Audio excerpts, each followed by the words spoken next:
Hoe maklik of hoe moeilik is dit vir Suid-Afrikaanse ondernemings om reg Suid-Afrikaans te wees? Rina Lombard, die stigter en die eienaar van Is Moz Bos, 'n onderneming wat muskietafweerende produkte vervaardig, en Thandi Mbulaheni, uitvoerende hoof van SKOON Skincare, 'n velsorgprodukte maatskappy, sluit nou via Skype by my aan. Ladies, welcome to Winslyn. Rina, ek gaan sommer met jou afskop. Volgens jou, wat is 'n reg Suid-Afrikaanse maatskappy? Hallo julle.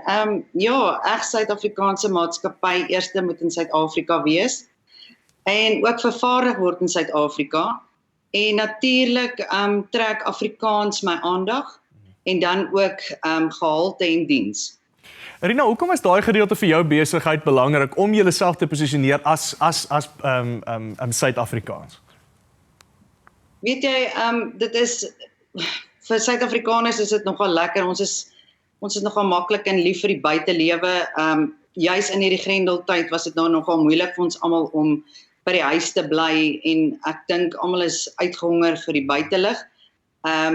So my produkte pas mooi daarin, veral as almal nou begin om te beplan vir vakansie of bietjie 'n wegbreek. Natuurlijk. Thandi, a truly South African business, we hear this phrase a lot. Do you think this is something that all businesses should aspire to?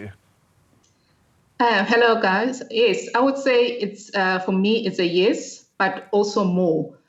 We need to aspire, obviously, from a South African perspective. We have wonderful ingredients, wonderful botanicals, and also from employment to create that.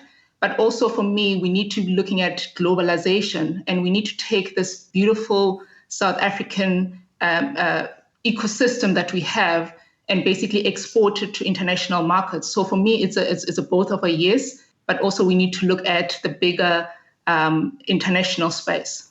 Thandi, I like what you're saying. If you export French wine, there's kind of something that goes with that. There's weight that is behind the French character of a wine. Do you think there's value in South African businesses in terms of being South African and how that portrays the product in an international sense?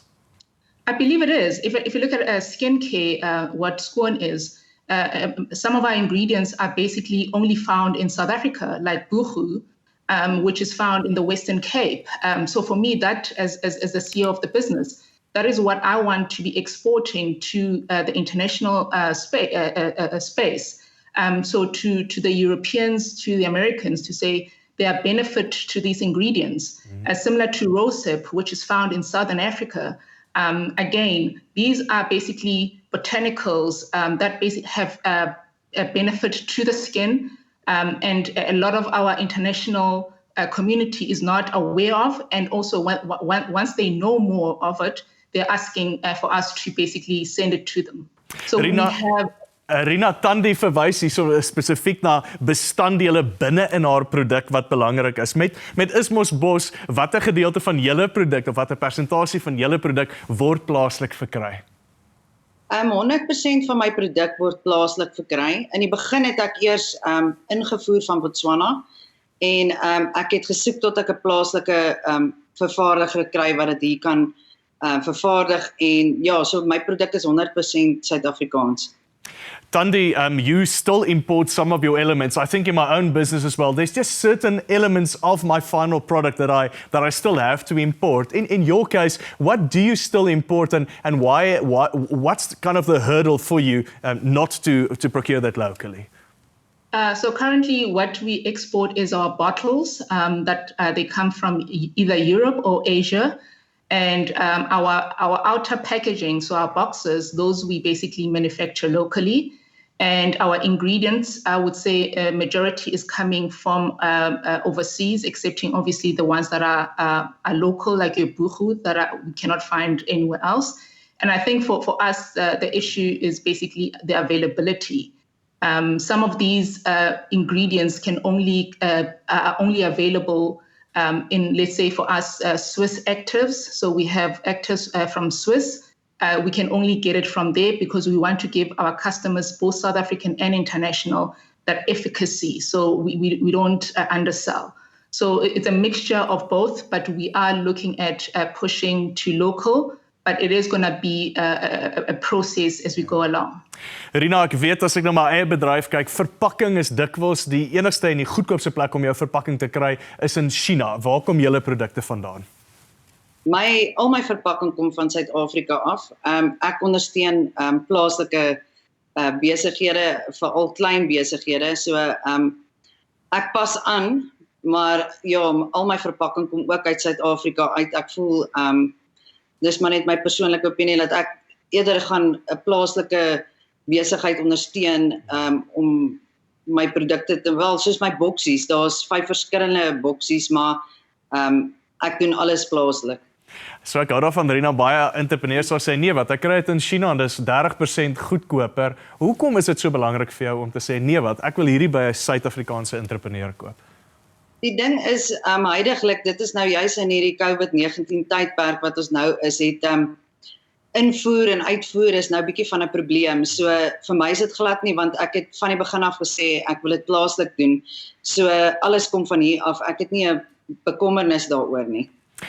Ek hou baie daarvan. Thandi, Rina refers to COVID-19 and the fact that it's had less of an impact on her supply chain. Let's talk about COVID-19 and your business. Has it changed the way that you're doing business at the moment?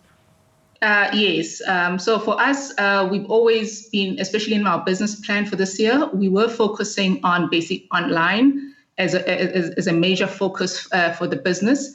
But as we know with COVID-19, that online e-commerce, especially in South Africa, it has step changed our business. And I think the issue was South African, as a consumer base, they were quite nervous of shopping online, either because of delivery times or concerned about either being defrauded, buying online. And what we see with COVID, it has obviously forced consumers to basically try that channel.